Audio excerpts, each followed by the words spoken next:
नमस्कार, मैं हूं विवेक और आप देख रहे हैं रिपब्लिक भारत की एक खास विशेष पेशकश महाराष्ट्र की विकास गाथा। इस विशेष पेशकश में हम आपको दिखाएंगे महाराष्ट्र की वो बड़ी और महत्वपूर्ण खबरें जो सिर्फ राज्य की दिशा ही नहीं बदल रही बल्कि विकसित भारत के सपनों को साकार करने में सहायक साबित हो रही।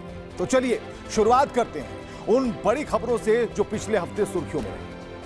दुनिया भर में प्रतिष्ठित वित्तीय संस्थान मॉर्गन स्टैनली की हालिया रिपोर्ट बताती है कि महाराष्ट्र 2030 तक $1 ट्रिलियन जीडीपी क्लब में शामिल हो सकता है और इस दिशा में राज्य ने तेज गति से कई रणनीतिक कदम उठाए हैं जिसमें उसकी अर्थव्यवस्था में जबरदस्त उछाल आया है। मॉर्गन स्टैनली की रिपोर्ट बताती है कि औद्योगिकीकरण महाराष्ट्र की आर्थिक प्रगति का एक प्रमुख स्तंभ है। कभी कृषि प्रधान रहा महाराष्ट्र आज एक औद्योगिक और सेवा आधारित अर्थव्यवस्था में बदल चुका है।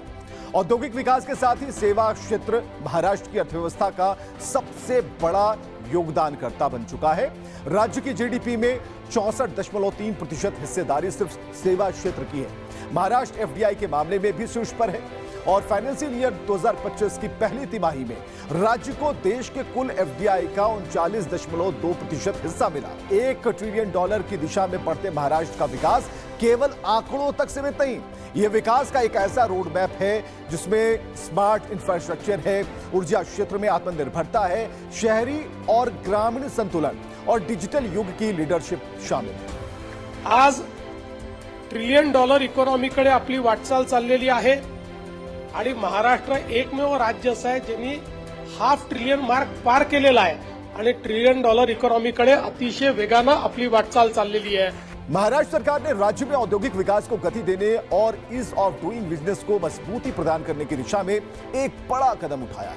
अब राज्य में उद्योग लगाने के इच्छुक निवेशकों को अलग अलग विभागों से अनुमतियों के लिए भटकना नहीं पड़ेगा क्योंकि सारी स्वीकृतियां अब एकीकृत होकर मैत्री पोर्टल के माध्यम से ऑनलाइन उपलब्ध होंगी। मैत्री पोर्टल को एक सिंगल विंडो सिस्टम के रूप में विकसित किया जा रहा है और यह कदम राज्य में निवेश आकर्षित करने और छोटे बड़े उद्यमों को समान अवसर देने की दिशा में महत्वपूर्ण साबित होगा। और इसके साथ ही सरकार ने उद्यमियों के लिए गोपनीय शिकायत निवारण प्रणाली लागू करने का फैसला कर लिया है ताकि वे किसी भी सरकारी प्रक्रिया में आ रही अड़चनों को अपनी पहचान बताए बिना रिपोर्ट कर पाए। महाराष्ट्र सरकार ने किसानों को अखंड बिजली आपूर्ति सुनिश्चित करने के लिए मुख्यमंत्री और कृषि वाहिनी योजना 2.0 को तेजी से आगे बढ़ाने का निर्णय लिया है। इस योजना के तहत राज्य सरकार ने सितंबर 2025 तक 5000 मेगावाट ऊर्जा उत्पादन का लक्ष्य निर्धारित किया है।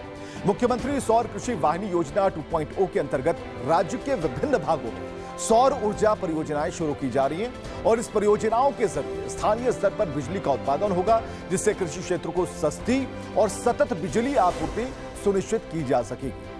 इन प्रमुख सुर्खियों के साथ ही अब देखते हैं अन्य महत्वपूर्ण खबरें।